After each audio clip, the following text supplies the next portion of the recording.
In Queensland, the Master Builders Association says it's working to retrain the industry's workforce to deal with the impact of automation and robots on the workplace.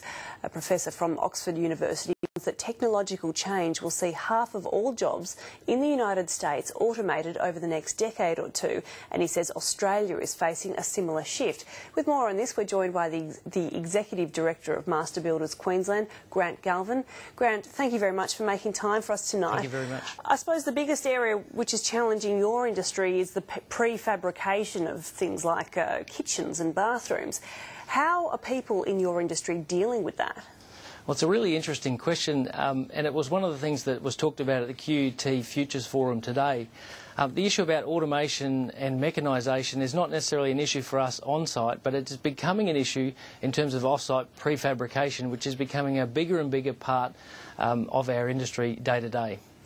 So there's all this talk of upskilling. What exactly does that mean? What are people needing to do to try to keep in front of the change?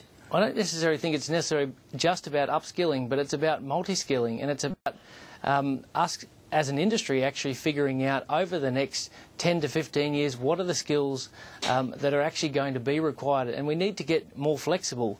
The debates that we've been having about demarcation and how many apprentices we need, they're really good debates to have, but it's not really where the action is. The action is talking about what are those skills that we're going to need over the next 10 to 15 years and how are we actually going to deliver that, not just for young people but mature age people and people all the way through the workforce. So what do you think you will need?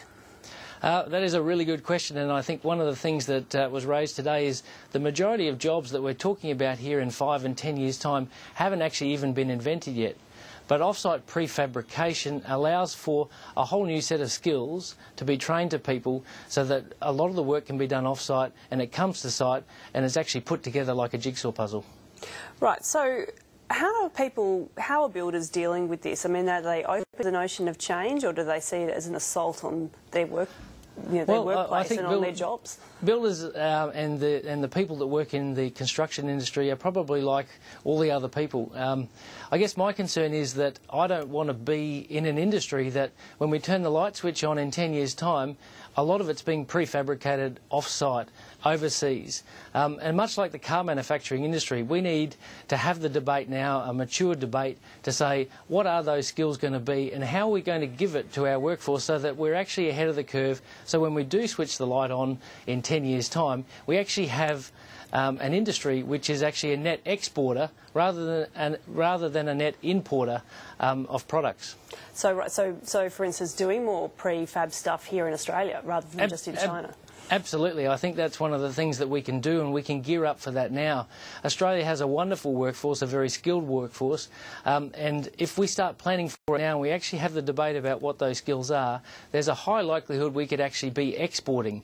And not only exporting the materials, but exporting the expertise and the IT and the technology around the construction of those materials. And that's what's exciting for the industry. All right, so what international examples are you drawing on, for instance, in the United States and maybe in the UK, to show that it can be done here in Australia? Well, I think where it is being done, and it's being done successfully, is in China and Southeast Asia. They're actually constructing multi-storey buildings in 30 days. So what we're looking at here is actually taking some of the learnings that are actually going on in Southeast Asia and applying them to the Australian workplace. And what we can do is actually make them safer, more efficient and more productive so that we can be that net exporter. Galvin, thank you very much for making time for us tonight. Thank you very much.